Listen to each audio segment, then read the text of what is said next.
ទ្រង់ខាងឆ្វេងនុយរឿងថប់ថប់នៅសពសុខស្រាប់តែមានអារម្មណ៍ឯកាមានអារម្មណ៍ថាមានសម្ពាធក្នុងក្បាលធ្វើយ៉ាងណាក៏ចិត្តមិនសប្បាយមួយរយៈនេះអូនប្លែកណាស់មានពេលខ្លះបងឆាតទៅអូនក៏មិនរីផ្លាយពួកយើងចាំផ្ដើមមានគុំលៀតឃ្លាឆ្ងាយទាំងកាយឆ្ងាយទាំងចិត្តហេតុអ្វីប្រាប់បានទេសំដីនិយាយប្រែប្រួលមិនសូវពីរោះទាំងពីគ្មានរឿងជ្រុងតែសង្កលក្រទំនាក់ទំនងប្រែទៅជាសាប់អូនបដូរលឿនពេកមិនយល់សោះតើអ្នកណាធ្វើឲ្យរូបអូនប្រែបងមានអារម្មណ៍ថាអូនដូចផ្លាយខុសពីធម្មតាបងភ្លេចហើយមែនទេបងជាអ្នកណាសម្ព័ន្ធភាពជាស្នេហាហេតុអ្វីអូនធ្វើឲ្យដាក់សង្សារបងមានអារម្មណ៍ថាកំពុងមានអ្នកថ្មីក្បែរខ្លួនជីវ៉ា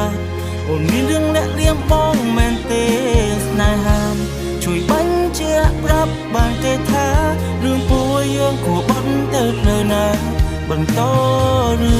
បញ្ចប់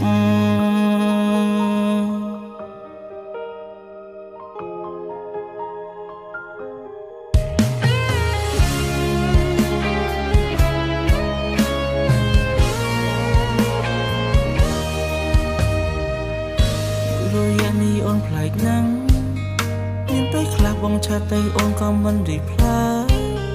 ពួកយើងចាំផ្ដើមមានគុំលៀតឃ្លាឆ្ងាយទាំងកាយឆ្ងាយទាំងចិត្តហេតុអ្វីប្រាប់បានទេសំដីនិយាយប្រែប្រួលមិនសូវពីរោះទាំងពីគ្មានរឿងជ្រុងតែសង្កលក្រទំនាក់ទំនងប្រែទៅជាសាប់អូនបដូរលឿនពេកមិនយល់សោះតើអ្នកណាធ្វើឲ្យរូបអូនប្រែបងមានអារម្មណ៍ថាអូនដូចផ្លាយខុសពីធម្មតាបងភ្លេចហើយមែនទេបងជាអ្នកណា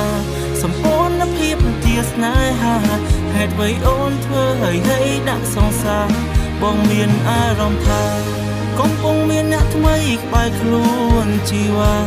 អូនមានរឿងលាក់លៀមបងមែនទេស្នេហាជួយបញ្ជាក់ប្រាប់បានទេថារឿងពួកយើងគួរបត់ទៅផ្លូវណាបន្តឬបញ្ចប់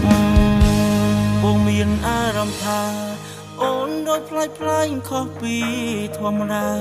បងភ្លេចហើយមែនទេបងជាអ្នកណាសម្ព័ន្ធភាពជាស្នេហាហេតុអ្វីអូនធ្វើឲ្យដាក់សង្សារបងមានអារម្មណ៍ថាកំពុងមានអ្នកថ្មីក្បែរខ្លួនជីវ៉ាអូនមានរឿងលាក់លៀមបងមែនទេស្នេហាជួយបញ្ជាក់ប្រាប់បានទេថារឿងពួកយើងគួរបត់ទៅផ្លូវណាបន្តឬបញ្ចប់